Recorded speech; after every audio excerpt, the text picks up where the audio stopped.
श्री स्वामी समर्थ. सर्वात आधी आपल्या स्वामी भक्ती मार्ग परिवारातील तुम्हा सर्वांचे पुन्हा एकदा मनापासून आभार. स्वामींच्या कृपेने आपला हा परिवार असाच वाढत राहो हीच चरणी प्रार्थना. काल आपण पाहिलं की आपल्या घरातील देवघर कसं असावं, पण मित्रांनो, आजचा भाग तुमच्या आयुष्याला एक नवी दिशा देणारा ठरणार आहे. आज आपण बोलणार आहोत स्वामींच्या सर्वात प्रिय दिवसाबद्दल, तो म्हणजे गुरुवार. अनेक भक्त गुरुवारी उपवास करतात, मंदिरात जातात, पण गुरुवारी अशी कोणती विशेष सेवा आहे जी केल्याने स्वामींची प्रचिती येते आणि आपली रखडलेली कामं मार्गी लागतात? आज आपण याबद्दल सविस्तर चर्चा करणार आहोत. व्हिडिओ शेवटपर्यंत पहा, कारण शेवटी मी तुम्हाला एक असा उपाय सांगणार आहे जो तुमच्या आयुष्यातील अडथळे दूर करेल. गुरुवारचे महत्त्व.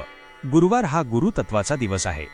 स्वामी समर्थ हे साक्षात दत्तात्रय स्वरूप आहेत आणि गुरुवारी त्यांची शक्ती चराचरात अधिक प्रभावी असते.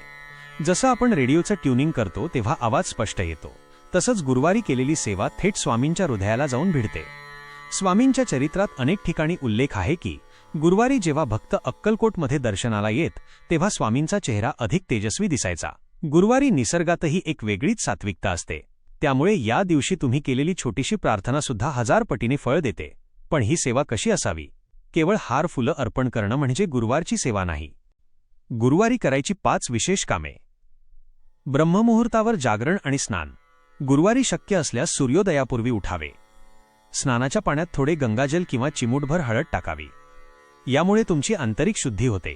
पिवळा रंग स्वामींना आणि गुरुग्रहाला प्रिय आहे, त्यामुळे शक्य असल्यास या दिवशी पिवळे वस्त्र परिधान करावे.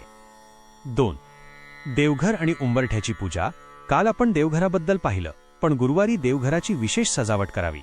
घराच्या उंबरठ्यावर हळदीचे लेपन करावे आणि स्वस्तिक काढावे. उंबरठा हा लक्ष्मीचा वास असतो, तिथे स्वामींची पावलं उमटतात असा भाव ठेवावा. 3.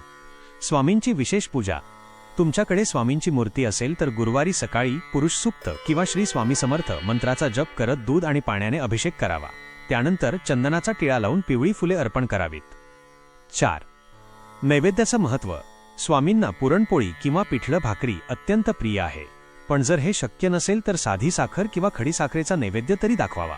महत्त्वाचं म्हणजे नैवेद्यावर तुळशीचं पान असल्याशिवाय स्वामी तो स्वीकारत नाहीत. 5. गुरुवारची विशेष सामूहिक सेवा. संध्याकाळी सायंकाळी 6 ते 8 या वेळेत दिवे लागणीला किमान 1 माळ, श्री स्वामी समर्थ जप, स्वामी स्तवन आणि तारक मंत्राचे 3 वेळा वाचन करावे. तारक मंत्रात इतकी शक्ती आहे की तुमचे अर्धे दुःख तिथेच संपून जाते. एक सत्य प्रचिती. गुरुवारी दिलेले फळ. स्वामींच्या एका भक्ताची ही सत्य घटना आहे. तो भक्त गेल्या 2 वर्षांपासून एका न्यायालयीन खटल्यात अडकला होता. खूप पैसा आणि वेळ वाया गेला होता. कोणीतरी त्याला सांगितलं की तू सलग 11 गुरुवार स्वामींची पालखी सेवा कर आणि केंद्रामध्ये जाऊन सेवा कर. त्याने पहिल्या गुरुवारी संकल्प केला आणि पूर्ण श्रद्धेने केंद्रामध्ये जाऊन झाडलोट केली, भक्तांची सेवा केली. 10व्या गुरुवारी त्याला वकिलाचा फोन आला की केस आपल्या बाजूने लागली आहे. तो भक्त रडायला लागला. त्याने 11व्या गुरुवारी अक्कलकोटला जाऊन स्वामींच्या चरणी लोटांगण घातलं. स्वामी काय म्हणतात? तू 1 पाऊल माझ्याकडे ये, मी तुझ्यासाठी 10 पावलं धावून येईन. हीच आहे गुरुवारच्या सेवेची ताकद. तर मित्रांनो, येत्या गुरुवारपासून या पद्धतीने सेवा सुरू करा. तुमची अडलेली कामं, मुलांचे प्रश्न किंवा घरातील आजारपण, सर्व काही स्वामींच्या चरणी अर्पण करा. मनात शंका न ठेवता केवळ भाव ठेवा. तुम्हाला गुरुवारचा असा काही अनुभव आला आहे का? किंवा तुम्ही गुरुवारी कोणती विशेष सेवा करता? कमेंट्समध्ये नक्की सांगा आणि श्री स्वामी समर्थ लिहायला विसरू नका. उद्याचा भाग. उद्या आपण पाहणार आहोत स्वामींचे तारक मंत्र नक्की काय आहे, त्याचे अर्थ आणि ते म्हटल्याने अशक्य गोष्टी शक्य कशा होतात.